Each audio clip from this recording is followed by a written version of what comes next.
தென்காசி கழுகுமலை காட்டுக்குள்ள போன ஜோடி காதலி பேசிக்கிட்டு இருக்கும் போதே நடந்த விபரீதம்.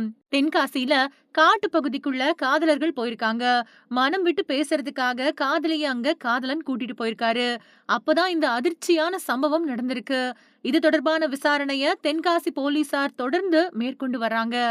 என்ன நடந்துச்சுன்னு இப்ப தெரிஞ்சுக்கலாமா? விருதுநகர் மாவட்டம் ராஜபாளையத்தை அடுத்த தளவாய்புரத்தை சேர்ந்த பால் வியாபாரி வெள்ளைச்சாமியோட பொண்ணு உமா. இவங்களோட வயசு 19. தென்காசி மாவட்டம் பாரப்பட்டியில இருக்கக்கூடிய தனியார் காவலர் பயிற்சி பள்ளியில பயின்று வந்தாங்க உமா. அதே பள்ளியில படிச்ச தென்காசி மாவட்டம் திருவேங்கடம் தாலுகா கொளக்கட்டான்குறிச்சியை சேர்ந்த மாரிச்சாமியோட பையன் ராஜேஷ். இவரோட வயசு 25. இவங்க 2 பேருக்குள்ளயும் காதல் ஏற்பட்டிருக்கு. ஆனா நாளடைவுல காதலர்களுக்குள்ள தகராறும் ஏற்பட்டிருக்கு. இதனால 2 பேரும் பேசாம இருந்திருக்காங்க. இந்த நிலையில பயிற்சி கட்டணம் செலுத்துறதுக்காக காவலர் பள்ளிக்கு உமா வந்திருக்காங்க. அப்போ உமாவ ராஜேஷ் தொடர்பு கொண்டு சமாதானம் செய்ய முயற்சி பண்ணிருக்காரு. ஆனா உமா சரியா பேசாததால நேர்ல வந்தா விரிவா பேசலாம் அப்படின்னு சொல்லி சமாதானத்துக்கு கூப்பிட்டிருக்காரு ராஜேஷ். உமாவும் இதுக்கு ஒத்துக்க அன்னைக்கு சாயங்காலமே உமாவ பைக்ல கஸ்தூரி ரெங்கபுரம் பக்கத்துல இருக்கக்கூடிய காட்டு பகுதிக்கு கூட்டிட்டு போயிருக்காரு ராஜேஷ். அங்க மறுபடியும் 2 பேருக்கும் தகராறு ஏற்பட்டிருக்கு. இதனால உச்சக்கட்ட கோபம் அடைஞ்ச ராஜேஷ் உமாவை தாக்கி கழுத்தை நெரிச்சிருக்காரு. இதுல உமா சம்பவ இடத்திலேயே உயிரிழந்துட்டாங்க. அதுக்கு பின்னாடி ராஜேஷ் வெம்பங்கோட்டை காவல் நிலையத்துல சரணடைஞ்சிட்டாரு.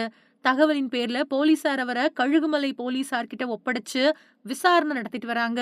இந்த சம்பவம் தொடர்பா வழக்கு பதிவு செஞ்சு குற்றவியல் நடைமுறைகளின்படி விசாரணை தீவிரப்படுத்தப்பட்டிருக்கிறதா, இறந்த உமாவோட உடல் போஸ்ட்மார்ட்டம் செய்யறதுக்காக அரசு மருத்துவமனைக்கு அனுப்பப்பட்டிருக்கிறதாவும் போலீசார் தெரிவிச்சிருக்காங்க. அது மட்டும் இல்லாம சம்பவ இடம் முழுசா ஆய்வு செய்யப்பட்டு சாட்சிகள் வாக்குமூலங்கள் சேகரிக்கப்பட்டு சட்டப்படி நடவடிக்கை எடுக்கப்படும் அப்படின்னு அதிகாரிகள் நம்பிக்கை தெரிவிச்சிருக்காங்க. இந்த விவகாரம் அந்த பகுதியில ரொம்ப பெரிய பரபரப்பை ஏற்படுத்திட்டு வரக்கூடிய நிலையில போலீஸ்ல ராஜேஷ் கொடுத்த வாக்குமூலம் அதுக்கு மேல பரபரப்பை கொடுத்துக்கிட்டு இருக்கு. தென்காசி மாவட்டம் பாறைப்பட்டி காவலர் பயிற்சி பள்ளியில படிச்ச உமாவும் நானும் கடந்த 8 மாசங்களா தீவிரமா காதலிச்சுட்டு வந்தோம்.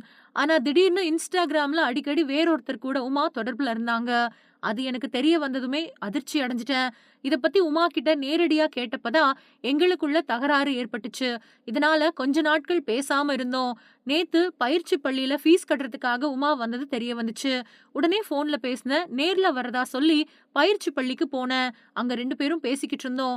மனம் விட்டு பேசுறதுக்காக தான் உமாவ கஸ்தூரி ரெங்கபுரம் காட்டு பகுதிக்கு கூட்டிட்டு போனேன். அங்க இன்ஸ்டாகிராம்ல வேறொருத்தர் கூட பேசினதை பத்தி கேட்டேன். இதுல 2 பேருக்கும் மறுபடியும் தகராறு வந்துருச்சு. அப்ப ஆத்திரம் அடைஞ்சனா கோபத்துல அவளோட கழுத்தை நெரிச்சிட்டேன். அவ மயக்கம் போட்டு விழுந்துட்டா. அத பார்த்ததுமே எனக்கு ஒண்ணுமே புரியல. உடனே 108 ஆம்புலன்ஸ்க்கு ஃபோன் பண்ணி உமாவ ஹாஸ்பிடல்ல சேர்க்க ஏற்பாடு பண்ணேன். ஆனா உமா உயிரிழந்ததா சொன்னாங்க. ஆனா உமாவ கொல்லணும் அப்படின்னு நான் நினைக்கவே இல்ல. கோபத்துல கழுத்தை நெரிச்சதுல அவ இறந்துட்டா. ஆத்திரத்துல தவறு செஞ்சுட்டோமோ அப்படின்னு வேதனை அடைஞ்சதாலதான் வெம்பக்கோட்டை போலீஸ்ல சரணடைஞ்சிட்டேன் அப்படின்னு கண்ணீர் மல்க ராஜேஷ் வாக்குமூலம் கொடுத்திருக்கிறதா போலீஸ் தரப்புல தெரிவிக்கப்பட்டிருக்கு.